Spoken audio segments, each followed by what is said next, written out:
Action तो ले ही रहे हैं। यहाँ पे मेरी कोई इमेज खराब करेगा तो भाई मैं तो उसको जवाब दूंगी। मैंने मजाक नहीं बनाया, सामने वालों को बोलो ये वाली चीज आप। अरे इन्होंने इतना प्लानिंग किया ना मेरे साथ, तो फुल प्लान सब लोगों ने। फिर सीधे बन जाते हैं कि हमारी बहू, हमारी बेटी। अब ये जो मेरे पे इल्जाम लगा रहे थे, कल जो वीडियो बनाई थी कि हमारी बेटी को भगा दिया, मैं तो बोल रही हूँ आप अपनी बेटी को, अब तो समझ आ गया आपकी बेटी के साथ मैंने गलत किया।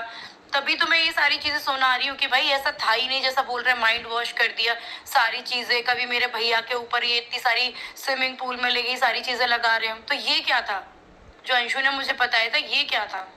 अंशु को बीच में, अंशु ही तो बीच में है। जब पापा जी ने चीज बोली थी तो उन्होंने क्या बोला कि अंशु अब खुल गई है। पहले सपना ने उसको अपने उसमें फंसा लिया था बातों में, पता नहीं क्या क्या चीजें।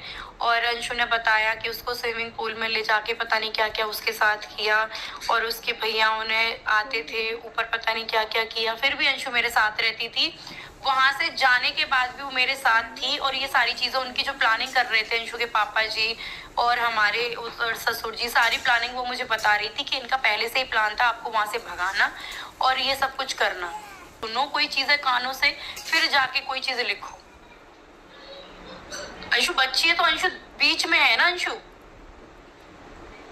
उल्टा तो नहीं, गलत तो नहीं बोले ना किसी के बारे में। उसने ही तो ये सारी चीजें बोली है पापा जी को कि उसके भैया मेरे भाई उसको छेड़ने आते थे, उस पे छत पे स्विमिंग पूल में ले जाते। तो ये चीज अंशु क्लियर करे, मेरी क्यों धज्जियां उड़वा रही है फिर अंशु? और अभी कोर्ट में भी तेरे को मेरे साथ भी तो रही है ना, यहाँ पे जब इतना प्यार दिखा रही है भाभी भाभी करके, तो इतना तो क्लियर कर सकती है। ये चीज मैंने नहीं बोली पापा जी से। हम तो मिले ही नहीं है तुझसे, शिवपुरी में रह रहे हैं। तुम्हें कोई और नहीं मिला तो मतलब मेरे भैया मिल गए।